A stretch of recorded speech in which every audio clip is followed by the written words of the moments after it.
ये श्रृंखला सर्व आत्माओं के पिता परमात्मा शिव के द्वारा उच्चारित महावाक्यों के संकलन पर आधारित है। गॉडलीवुड स्टूडियो द्वारा प्रस्तुत अमूल्य रत्न में आप सभी का हार्दिक स्वागत है। कहते हैं कि जब वरदाता स्वयं वरदान देता है, जब भाग्य विधाता स्वयं भाग्य चमकाता है, तो निर्जीव भी जीवांत हो जाता है, निर्बल भी बलवान हो जाता है। परंतु वास्तव में भाग्य विधाता भगवान न केवल हमें अपना भाग्य उज्जवल बनाने का सुअवसर देते हैं, अपितु स्वयं मददगार बनकर हमारे जीवन को श्रेष्ठ बनाने की विभिन्न विधियां भी सिखाते हैं। संगम युग के श्रेष्ठ भाग्य को आज हम ईश्वरीय महावाक्यों द्वारा गहराई से जानेंगे और इन महावाक्यों के स्पष्टीकरण के लिए हमारे मध्य हैं प्रजापिता ब्रह्मा कुमारीज ईश्वरीय विश्वविद्यालय के वरिष्ठ राजयोगी शिक्षक आदरणीय राजू भाई साहब। भाई साहब, आपका आज के एपिसोड में बहुत बहुत स्वागत है। भाई साहब, आज हम बात करेंगे 7 मार्च 1988 के महावाक्यों पर, जिसका टॉपिक है भाग्यवान बच्चों के श्रेष्ठ भाग्य की लिस्ट। परमात्मा कहते हैं कि ज्योतिषी हाथों से रेखा देखते हैं, लेकिन यह दिव्य ईश्वरीय भाग्य की रेखा हर एक के मस्तक पर दिखाई देती है। जितना श्रेष्ठ भाग्य, उतना भाग्यवान बच्चों का मस्तक सदा अलौकिक लाइट में चमकता रहता है। भाग्यवान बच्चों की और निशानियां क्या दिखाई देंगी? सदा मुख पर ईश्वरीय रूहानी मुस्कुराहट अनुभव होगी। भाग्यवान के नयन अर्थात दिव्य दृष्टि किसी को भी सदा खुशी की लहर उत्पन्न कराने के निमित्त बनती है। जिसको भी दृष्टि मिलेगी वह रूहानियत का, रूहानी बाप का, परमात्मा याद का अनुभव करेगा। ऐसा भाग्यवान बच्चों की इन निशानियों को थोड़ा और स्पष्टता से बताएं। परमात्मा को ऐसे भृगु ऋषि भी कहा जाता है। वो सबसे बड़े ज्योतिषी हैं, लेकिन दुनिया में जो आज ज्योतिष विद्या पढ़े होते हैं वो भाग्य की रेखाओं के, हाथों की रेखाओं से देख करके बताते हैं आपका भाग्य क्या है। परमात्मा कहते हैं कि मैं बच्चों के मस्तक से भाग्य देखता हूँ। मस्तक पर कितनी लाइट है, कितनी पवित्रता की झलक है, चेहरे में कैसी मुस्कुराहट है, नैनों में, उनकी दृष्टि में कैसे रूहानियत आई है, जिसके आधार से अन्य आत्माओं का भी श्रेष्ठ भाग्य बन जाए। तो परमात्मा हम सबके मस्तक से, हमारे चेहरे से, हमारे नैनों से हमारे भविष्य भाग्य को जान जाते, देख लेते हैं और उसका ये वर्णन कर रहे हैं। परमात्मा एक और निशानी बताते हुए कहते हैं कि भाग्यवान आत्मा के संपर्क में हर एक आत्मा को हल्कापन अर्थात लाइट की अनुभूति होगी। ब्राह्मण आत्माओं में भी नंबरवार तो अंत तक ही रहेंगे, लेकिन निशानियां नंबरवार सभी भाग्यवान बच्चों की है। जो ऐसी भाग्यवान आत्माएं हैं उनके संपर्क में आने से भी हल्केपन का अनुभव होता है। जैसे लगता है कि इनके समीप जाने से हमारे सारे प्रश्नों का उत्तर मिल गया, हमारे सारे बोझ खत्म हो गए। तो परमात्मा कह रहे हैं नंबरवार तो सभी ब्राह्मण आत्माएं हैं, लेकिन जो भाग्यवान आत्माएं हैं, जिनका मस्तक चमकता है, जिनके चेहरे पर मुस्कुराहट है, जिनके रूहानी नयन है, दृष्टि है और उनका संबंध, संपर्क जो है बहुत हल्का है, बहुत लाइट है, उनकी भाग्य की रेखाएं बहुत ऊंची, बहुत श्रेष्ठ मानी जाती और नंबरवार अन्य आत्माओं की, अन्य ब्राह्मण आत्माओं के भी भाग्य की रेखाएं हैं, लेकिन नंबरवार हैं। परमात्मा आगे कहते हैं कि थोड़े समय में जब अति और अंत दोनों ही अनुभव होगा तो चारों ओर अनजान आत्माएं हद के वैराग वृत्ति में आएंगी और आप भाग्यवान आत्माएं बेहद के वैराग वृत्ति के अनुभव में होंगी। अभी तो दुनिया वालों में भी वैराग नहीं है। अगर थोड़ी बहुत रिहर्सल होती भी है तो और ही अलबेलेपन की नींद में सो जाते हैं कि यह तो होता ही रहता है। लेकिन जब अति और अंत के नज़ारे सामने आएंगे तो स्वतः ही हद की वैराग वृत्ति उत्पन्न होगी और अति टेंशन होने के कारण सभी का अटेंशन एक बाप तरफ जाएगा। तो सब अति और अंत की निशानियों को थोड़ा स्पष्ट करें। जब कलयुग का अंतिम समय समीप आता है तो परिस्थितियां अति में जाती हैं। बहुत सारी ऐसी ऐसी समस्याएं आती हैं जो व्यक्ति को टेंशन में ले आती हैं, बहुत परेशान करती हैं।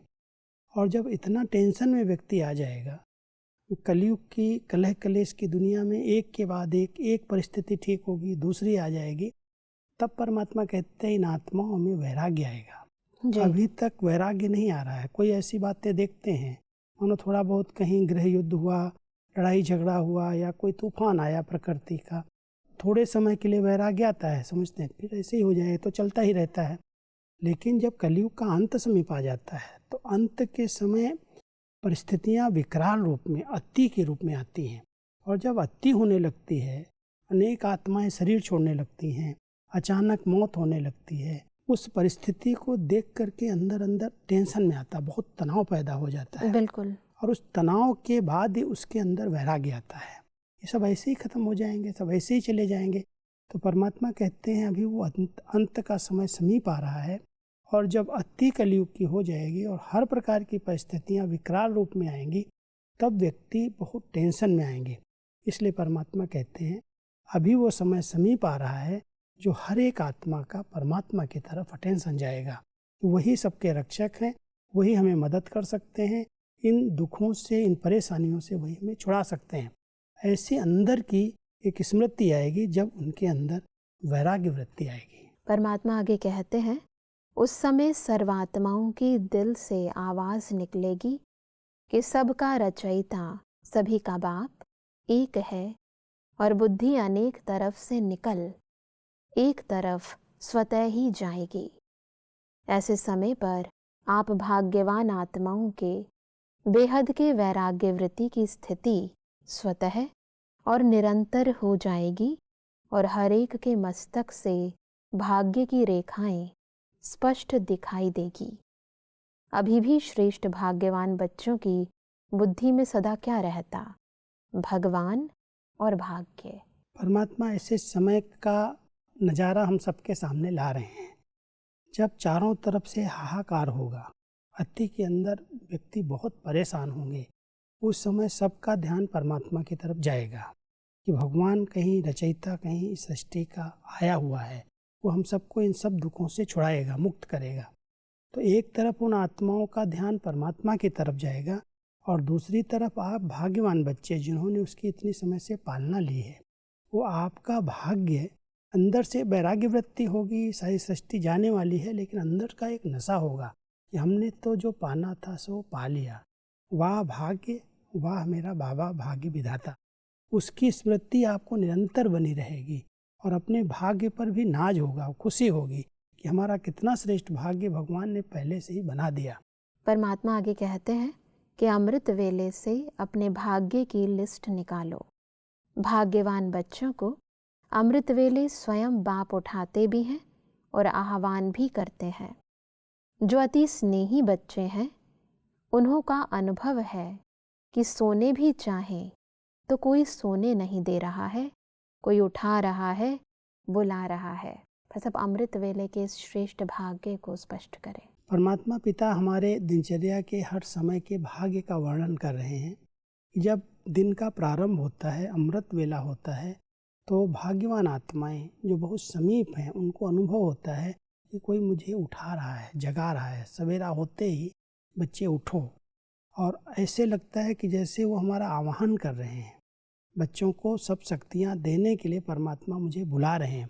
तो ये अनुभव कई आत्माओं को, जो भाग्यवान आत्माएं, श्रेष्ठ आत्माएं हैं, उनको कोई जैसे अभी अमृत वेला हुआ, वरदानी समय आया, कोई ने उठा दिया, अचानक उठ जाएंगे, और उनको ये लगेगा कि मुझे बाबा बुला रहे हैं, मुझे सब शक्तियों का वर्षा वरदान में देना चाहते हैं। ये परमात्मा कहते हैं भाग्यवान आत्मा को पहली प्राप्ति, ये लिस्ट के अनुसार पहली प्राप्ति ये है कि अमृत वेला इतना श्रेष्ठ हो जाता है। परमात्मा इसी से संबंधित कहते हैं कि भक्ति में देवताओं को भगवान समझ भक्त घंटी बजा कर उठाते हैं, और आपको भगवान खुद उठाते हैं। कितना भाग्य है।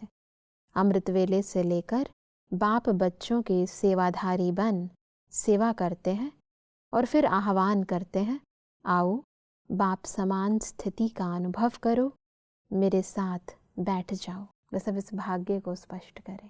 अमृत वेले का भाग्य जो परमात्मा बता रहे हैं, भक्ति मार्ग के अंदर भक्त लोग सवेरे सवेरे भगवान के देवी देवताओं के मंदिर में घंटी बजाते हैं कि भगवान को उठा करके उनकी हम आराधना करें, पूजा करें। परमात्मा कहते हैं आप बच्चों को तो स्वयं भगवान उठाता है, कितना बड़ा भाग्य है। और उस भाग्य की स्मृति में रहो कि भगवान मुझे सवेरे सवेरे उठाता है, आवाहन करता है, आओ बच्चे सर्व शक्तियों का वरदान ले लो, वर्षा ले लो। इस भाग्य की स्मृति में रहो। परमात्मा कहते हैं कि बाप कहाँ बैठा है, ऊंचे स्थान पर और ऊंची स्थिति में। जब बाप के साथ बैठ जाएंगे तो स्थिति क्या होगी? मेहनत क्यों करते हो? साथ में बैठ जाओ तो संग का रंग स्वतः ही लगेगा, स्थान के प्रमाण स्थिति स्वतः ही होगी। स्थान भी अच्छा होता है तो स्थिति अपने आप बन जाती है। तो बाबा कह रहे हैं कि बच्चे जब आँख खुलती है तो बाबा के समीप आकर के बैठ जाओ, जहाँ परमात्मा रह रहे हैं, जो उनका निवास स्थान है, उस स्मृति को इमर्ज करो और वहाँ साथ में बैठ जाओ। उस स्थान पर पहुँचते ही उनके संग का रंग लग जाएगा, उस स्थान के अनुसार आपकी ऊंची स्थिति बन जाएगी। तो परमात्मा का आह्वान करना माना परमात्मा भी अव्यक्त वतन में बच्चों का आह्वान करते हैं। परम धाम घर से अव्यक्त वतन में आकर के अपने बच्चों की सेवा पर हैं। कहते हैं हम सेवक हैं, सब बच्चों की सेवा पर आए हैं। तो जब अमृत वेले उठाते हैं तो केवल निराकार रूप में नहीं उठाते, बाप दादा हम बच्चों का आह्वान कर रहे हैं और हम अव्यक्त वतन वासी बन करके हम बाबा के समीप बैठ जाएं तो हमारी स्थिति स्थान के आधार से अपने आप अव्यक्त बन जाएगी। परमात्मा इसलिए कहते हैं कि अमृत वेला शक्तिशाली होगा तो सारा दिन स्वतः ही मदद मिलेगी। परमात्मा आगे कह रहे हैं कि फिर अपना भाग्य देखो, बाप स्वयं शिक्षक बन कितना दूर देश से आपको पढ़ाने आता है। लोग तो भगवान के पास जाने के लिए प्रयत्न करते और भगवान स्वयं आपके पास शिक्षक बन पढ़ाने आते हैं। कितना भाग्य है। पढ़ाई के समय भी ये स्मृति रहनी चाहिए, क्योंकि हमारे विद्यालय के अंदर एक बहुत अच्छा ये नियम बना हुआ है कि सवेरे सवेरे अगर 1 घंटा परमात्मा के महावाक्य हम सुन लेते हैं तो सारे दिन के लिए वो शक्ति जमा हो जाती है। इसलिए सवेरे का क्लास का नियम है, सवेरे कहीं कहीं 6 बजे महावाक्य परमात्मा के सुनाए जाते हैं, कहीं 7 बजे सुनाए जाते हैं और केवल 1 घंटे का ही क्लास होता है, 7 से 8 या 6 से 7। जब इस नियम को कोई पालन करता है तो ये नशा रहता है, ये स्मृति रहती है कि लोग तो भगवान के दर्शन के लिए उसको कितना पुकारते हैं, कितना याद करते हैं और भगवान खुद सुप्रीम शिक्षक बन करके हम बच्चों को पढ़ाने के लिए आए हैं। और इतनी ऊंची पढ़ाई जिसमें आत्मा को त्रिकालदर्शी बना देते, तीनों कालों का, तीनों लोकों का, सृष्टि चक्र का, पुनर्जन्म का सारा ज्ञान हम बच्चों को पढ़ाते हैं।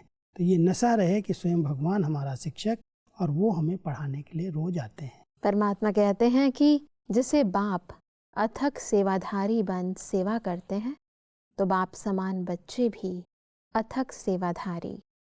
अपनी दिनचर्या देखो, कितना बड़ा भाग्य है। बाप सदा स्नेही सिकी लदे बच्चों को कहते हैं कोई भी सेवा करते हो, चाहे लौकिक चाहे अलौकिक, चाहे परिवार में चाहे सेवा केंद्रों पर, कोई भी कर्म करो, कोई भी ड्यूटी बजाओ, लेकिन सदा यह अनुभव करो कि करावनहार करा रहा है, मुझ निमित्त करनहार द्वारा मैं सेवा करने के लिए निमित्त बना हुआ हूँ, करावनहार करा रहा है। सब 2 चीज़ें हैं कि एक तो अपने को करनहार समझना और दूसरा अथक सेवाधारी बनना। परमात्मा अपने बच्चों को भिन्न भिन्न भाग्य क्या है संगम पर, कि भगवान को कैसे हम अपना साथी बना लें, उसके साथ से हर बड़े से बड़े कार्य को हम सहज रीति से कर सकते हैं। तो लौकिक या अलौकिक कोई भी सेवाओं में, कोई भी कर्म के लिए हम जाते हैं तो कर्म करते हुए एक स्मृति जागृत रहे, परमात्मा करावनहार है, मुझ आत्मा को ये कार्य सेवा मिली है, अथक बन के मुझे करना है जी। और अथक बन के करने के लिए परमात्मा के साथ का अनुभव करें कि वो कराने वाला है, मैं निमित्त इन हाथों को चला रहा हूँ, हाथ कर्म कर रहे हैं लेकिन कराने वाला ऊपर बैठा है, साथ साथ है, कंबाइंड है। जी। तो जब ये स्मृति रहती है तो बहुत हल्केपन का अनुभव होता है, कार्यों में सिद्धि सफलताएं प्राप्त होती हैं और कितना भी भारी काम हो वो बिल्कुल ऐसे लगता है बहुत हल्के रीति से, सहज रीति से पूरा हो गया। परमात्मा कहते हैं कि मैं बालक और मालिक बाप है। मालिक बालक से करा रहा है, बड़े बन जाते हो तो बड़े दुख में आ जाते हैं। बालक बनकर मालिक के डायरेक्शन पर करो, कितना बड़ा भाग्य है यह है। हर कर्म में बाप जिम्मेवार बन हल्का बनाए उड़ा रहे हैं। बस अब बालकपन की ये स्मृति, इसको थोड़ा स्पष्ट करें। एक कहावत है, बड़ा कहलाना बड़ा दुख पाना। जी। जो अपने को समझते हैं मैं बड़े हैं, उनके ऊपर बहुत जवाबदारियां आ जाती हैं। परमात्मा कह रहे हैं अपने आप को बालक समझो, मैं बालक हूँ, मालिक मेरा बाप है, परमात्मा है और वो कराने वाला है, इसलिए उसकी जिम्मेवारी है। तो हम हल्के भी रहेंगे और वो अपने आप सब कार्य अपने आप करा लेगा।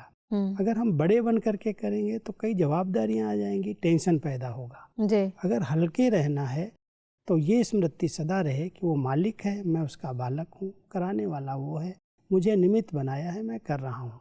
तो बालक को कभी टेंशन पैदा नहीं होता, फायदा हुआ या नुकसान हुआ मालिक जाने, जवाबदार वो है। जी। इस तरह से अपने को हम डबल लाइट हल्का रख सकते हैं। परमात्मा इसलिए कहते हैं कि होता क्या है, जब कोई समस्या आती है तो कहते हो बाबा अभी आप जानो, और जब समस्या समाप्त हो जाती है तो मस्त हो जाते हो।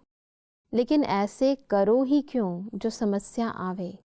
करावनहार बाप के डायरेक्शन प्रमाण हर कर्म करते चलो तो कर्म भी श्रेष्ठ, और श्रेष्ठ कर्म का फल सदा खुशी, सदा हल्कापन, फरिश्ता जीवन का अनुभव करते रहेंगे। कई बार कईयों की ये कंप्लेन रहती है, फरिश्ते जीवन का अनुभव नहीं होता। जी।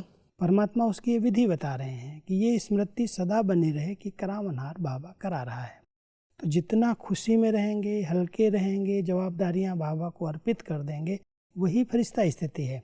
फरिश्ता ऐसा थोड़ी है कि मैं इस शरीर से निकल करके कोई लाइट के शरीर में चला गया। इस शरीर में रहते हुए वो लाइट का अनुभव हो कि मैं लाइट बिल्कुल हल्का हूँ। तो अगर कोई को इस ब्राह्मण जीवन में फरिश्ता स्थिति का अनुभव करना है तो सेवाएं करते हुए सदा ये स्मृति रहे, करावनहार बाबा करा रहा है, उसने मुझे निमित्त बनाया है, किया और उसको अर्पित कर दिया, आपने करा लिया। तो हल्के रहेंगे, खुशी रहेगी, फरिश्तेपन का अनुभव होने लगेगा। परमात्मा कहते हैं कि फरिश्ता कर्म के संबंध में आएगा लेकिन कर्म के बंधन में नहीं बंधेगा, और बाप का संबंध करावनहार का जुटा हुआ है, इसलिए निमित्त भाव में कभी मैपन का अभिमान नहीं आता। सदा निर्माण बन निर्माण का कार्य करेंगे तो कितना भाग्य है। ये तीन बातें हैं। जब एक स्मृति रहती है कि मुझे परमात्मा ने निमित्त बनाया है, कराने वाला वो है, निमित्त मात्र, मैं इसमें कार्य में हाथ डाल रहा हूँ जी। तो निमित्त भाव से एक तो नम्रता आ जाती, निर्माणता आ जाती, बहुत नम्रचित आत्मा रहती, कभी अहंकार नहीं आता कि मैं करता हूँ, मेरी बुद्धि की कमाल है, मैंने ये काम किया। तो परमात्मा कहता है निमित्त समझते ही अहंकार समाप्त हो जाता है, उसमें नम्रता आ जाती, और जब वो नम्रचित होकर के रहता है तो उससे अनेक निर्माण के कार्य अपने आप होते हैं, नव निर्माण के वो निमित्त बन जाता है। परमात्मा कहते हैं कि और फिर ब्रह्मा भोजन खिलाता कौन है। नाम ही है ब्रह्मा भोजन, ब्रह्म भोजन नहीं। ब्रह्मा भोजन तो ब्रह्मा यज्ञ का सदैव रक्षक है। हर एक यज्ञ वत्स व ब्रह्मा वत्स के लिए ब्रह्मा बाप द्वारा ब्रह्मा भोजन मिलना ही है। लोग तो वैसे ही कहते कि हमको भगवान खिला रहा है, मालूम है नहीं भगवान क्या, लेकिन खिलाता भगवान है, लेकिन ब्राह्मण बच्चों को तो बाप ही खिलाता है। बस अब दुनिया में तो हर इंसान यही कहता है कि भगवान की कृपा दृष्टि से हमें सब कुछ मिला है, उसी के कारण हम खा रहे हैं, लेकिन वास्तव में संगम पर कैसे स्वयं परमात्मा में ब्रह्मा भोजन खिलाते हैं, इसको थोड़ा स्पष्ट करें। ये भी एक बहुत श्रेष्ठ भाग्य है जो इस यज्ञ का यज्ञ पिता है, यज्ञ रक्षक है ब्रह्मा बाबा। उस ब्रह्मा बाबा का भंडारा कहते हैं शिव भोलानाथ का भंडारा, और उस भंडारे में जो भोजन बनता है उसको ब्रह्मा भोजन कहते हैं। दुनिया के अंदर ब्रह्म भोज कहते हैं। कोई भी किसी को कोई भोजन खिलाना होगा कहेंगे ब्रह्म भोज है आज। परमात्मा कहते हैं ब्रह्म भोज नहीं होता, ब्रह्म तो घर का नाम है। तो यज्ञ ब्रह्मा बाबा का है, और ब्रह्मा बाबा अपने यज्ञ वत्सों को बहुत प्यार से ब्रह्मा भोजन खिलाते हैं। वैसे दुनिया में लोग कहते हैं हमें खिलाने वाला भगवान है, जानते नहीं कैसे वो खिलाता है। लेकिन संगम युग पर तो डायरेक्ट भगवान ने जो रुद्र ज्ञान यज्ञ रचा और उस यज्ञ को संभालने के लिए जिस आत्मा को निमित्त बनाया वो ब्रह्मा बाबा। और ब्रह्मा बाबा के हम सब ब्राह्मण बच्चे ब्रह्मावत्स, तो हम ब्रह्मावत्सों का जो भोजन है वो ब्रह्मा भोजन कहलाता है जी। और वो ब्रह्मा भोजन हमारा भोजन है। इसलिए उसकी जो शक्ति है, उसमें जो परमात्मा की याद समाई हुई है, वो बहुत भाग्यशाली आत्माओं को मिलता है। इसलिए परमात्मा ये भी हमारे भाग्य में ऐड करते कि आप यज्ञ का ब्रह्मा भोजन खाने वाली बहुत महान ब्राह्मण आत्माएं हो। प्रसव परमात्मा कहते हैं कि बाप की गारंटी है 21 जन्म ब्राह्मण आत्मा कभी भूखी नहीं रह सकती। बड़े प्यार से दाल रोटी सब्जी खिलाएंगे, यह जन्म भी दाल रोटी प्यार से खिलाएंगे, मेहनत की नहीं। इसलिए सदा यह स्मृति रखो कि अमृत वेले से लेकर क्या क्या भाग्य प्राप्त है, सारी दिनचर्या सोचो। परमात्मा हमें पूरे दिन की दिनचर्या में मुझ आत्मा को क्या क्या भाग्य प्राप्त हैं। एक है समर्पित आत्माएं और दूसरी है प्रवृत्ति वाली आत्माएं। कोई मान लो नौकरी करके पैसा कमाता भी है और उससे जो भोजन की सामग्री लाता है तो वो भी परमात्मा को ऑफर करता है, भोग लगता है उसका। प्रवृत्ति में रह करके अगर बाबा को याद करके भोग लगा करके फिर खाता है तो वो भी ब्रह्मा भोजन हो जाता है। तो ये भी एक हम सबका भाग्य है जो भगवान हमें गारंटी करता है। जिन्होंने भोग लगाया, जो बहुत प्यार से परमात्मा को ऑफर करके ब्रह्मा भोजन खाते हैं, उनको दाल रोटी तो अंत तक मिलती रहेगी। भले 36 प्रकार का भोजन न मिले, वो आसक्ति वाला भोजन नहीं मिलेगा, लेकिन कभी भी बाबा के बच्चे जिन्होंने भगवान को भोग लगाया है, उसको खिलाया है, ऑफर किया है, वो भूखे नहीं सो सकते। उनको दाल रोटी सब्जी अवश्य मिलेगी। परमात्मा कहते हैं कि सुलाते भी बाप हैं लोरी दे करके। बाप की गोदी में सो जाओ तो थकावट बीमारी सब भूल जाएगी और आराम करेंगे। सिर्फ आह्वान करो आराम, तो आराम आ जाएगा। अकेले सोते हो तो और संकल्प चलते हैं। बाप के साथ याद की गोदी में सो जाओ। मीठे बच्चे प्यारे बच्चे की लोरी सुनते सुनते सो जाओ। देखो कितना अलौकिक अनुभव होता है। रात्रि के समय जब विश्राम में जाते हैं, सोने जाते हैं, तो विधि पूर्वक निद्रा होनी चाहिए। कई लोग ऐसे ही काम करते, बातें करते, टीवी देखते हुए सो जाते हैं। बाबा कहते हैं कि अगर आपका भाग्य है कि भगवान आपको अपनी गोदी में प्यारे बच्चे मीठे बच्चे करके लोरी देते हुए सुला रहा है, तो आप सब बातों से अलग होकर के अपना चार्ट पूरी दिनचर्या को देखो और देख करके अपना चार्ट लिख कर बाबा को अर्पित कर दो। हल्के हो जाओ, हल्की ड्रेस पहन करके बाबा की याद में उसकी गोदी में सो जाओ। तो लोरी देते देते जैसे आराम कहा तो राम आ गया, और उस आराम की स्थिति में उस मुद्रा में सो जाएंगे तो आपको स्वप्न लोक में भी सतयुग के साक्षात्कार होते रहेंगे। बहुत अच्छे अच्छे अनुभव बाबा कराएगा। लेकिन ये विधि पूर्वक इस भाग्य की स्मृति के साथ अपनी पूरी दिनचर्या हमें व्यतीत करनी है। अमृत वेले से रात्रि तक के हर कर्म में भगवान के साथ का अनुभव करना, ये सबसे बड़ा भाग्य संगम पर हम ब्राह्मण बच्चों को प्राप्त होता है। जब संगम युग के विशेष भाग्य को आज हमने बहुत ही विस्तार पूर्वक समझा। स्पष्टीकरण के लिए आपका बहुत बहुत धन्यवाद। ओम शांति। दर्शकों, आज के महावाक्यों में परमात्मा ने कहा कि भाग्यवान आत्मा के मस्तक पर सदा अलौकिक लाइट चमकती रहती है। उनके चेहरे व दृष्टि से सभी को रूहानियत व परमात्मा याद का अनुभव होता है।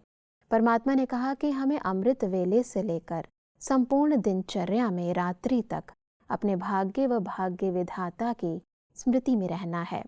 परमात्मा ने कहा कि बाप की गारंटी है कि ब्राह्मण आत्मा 21 जन्म तक कभी भूखी नहीं रह सकती। दर्शकों, आज के महावाक्यों से संबंधित यदि आपके मन में कोई भी प्रश्न है तो आप हमें ईमेल कर सकते हैं। हमारा ईमेल आईडी है amulyaratna@collywoodstudio.org। अगले एपिसोड में एक और अव्यक्त वाणी के साथ आप सभी के समक्ष हम फिर हाजिर होंगे। तब तक के लिए लेते हैं इजाजत। ओम शांति। मुख्य सार। भाग्य की लिस्ट। 1. अमृत वेले भगवान खुद उठाते हैं। 2. सेवाधारी बन सेवा करते हैं। 3. लोग भगवान के पास जाने के लिए प्रयत्न करते और बाप आवाहन करते हैं। शिक्षक बन आपके पास पढ़ाने आते हैं, सुलाते भी लोरी देकर। 6. बाप की गारंटी, हर एक ब्रह्मा वत्स के लिए ब्रह्मा पूजन मिलना ही है। भाग्यवान बच्चों की निशानियाँ, मस्तक पर अलौकिक लाइट, मुख पर रूहानी मुस्कुराहट, दृष्टि में रूहानियत व परमात्मा याद का अनुभव। संपर्क में आने वालों को लाइट की अनुभूति होगी। अधिक जानकारी के लिए संपर्क करें Amulya Ratan Godlywood studio, Manmohini Van, Shantivan post, Abu road, 307510, district Sirohi, Rajasthan. Email ID है amulyaratn@godlywoodstudio.org। इस श्रृंखला को प्रजापिता ब्रह्मा कुमारीज ईश्वरीय विश्वविद्यालय के सेवा केंद्रों पर क्लास में नियमित रूप से चलाने के लिए गॉडलीवुड स्टूडियो से संपर्क करें।